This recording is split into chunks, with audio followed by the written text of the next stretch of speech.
Speaking exclusively to NNIS in the national capital today, NCP leader Tariq Anwar said that his party wants a harmonious alliance with the Congress in Maharashtra, but the two parties are still not clear about seat sharing.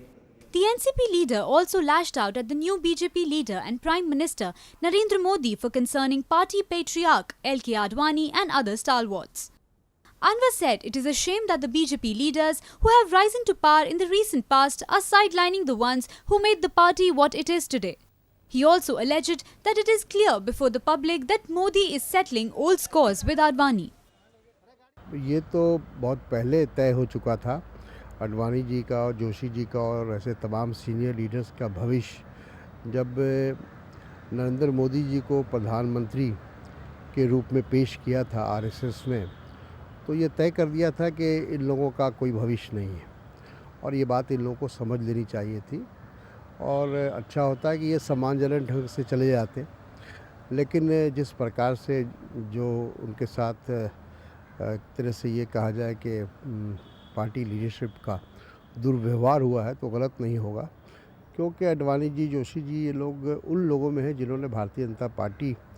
को बनाने में अपना सारा जीवन लगाया है। तो उनको इस तरह से दूध की मक्खी की तरह बाहर कर देना ये उचित नहीं।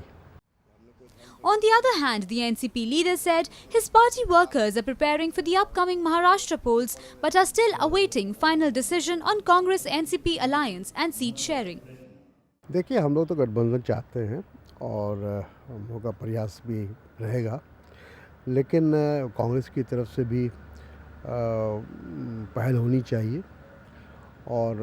हम लोगों ने अपने प्रपोज़ल उनको दे दिया है, लेकिन कांग्रेस की तरफ से अभी कोई बातचीत का सिलसिला शुरू नहीं हुआ है और इसलिए चुनाव नज़दीक है और हमारी पार्टी के अंदर एक बड़े सेक्शन की ये धारणा है कि हम लोगों को सभी सीट पर चुनाव लड़ना चाहिए, लेकिन अभी हम लोगों ने कोई फ़ैसला नहीं लिया है और हम चाहते हैं कि हमारी तैयारी सभी सीटों पर रहे और अगर समझौता होगा तो फिर उस हिसाब से हम लोग देखेंगे कि आगे क्या करना है। The NCP leader also reacted to CBI giving a clean sheet to scam-tainted Czechoslovakia-based vehicle manufacturer Tatra in alleged irregularities in its all-terrain vehicle supply to the army.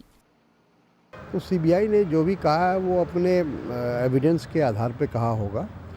और अगर उस पर किसी को एतराज़ है तो वो अदालत में जा सकता है और जाकर अपनी बात कह सकता है और बहुत सारे जो NGOs हैं और इस तरह के जो लोग हैं वो जाते ही हैं और अपनी बात कहते हैं और अदालत उसका रिस्पॉन्स लेती है। Powered by NNIS.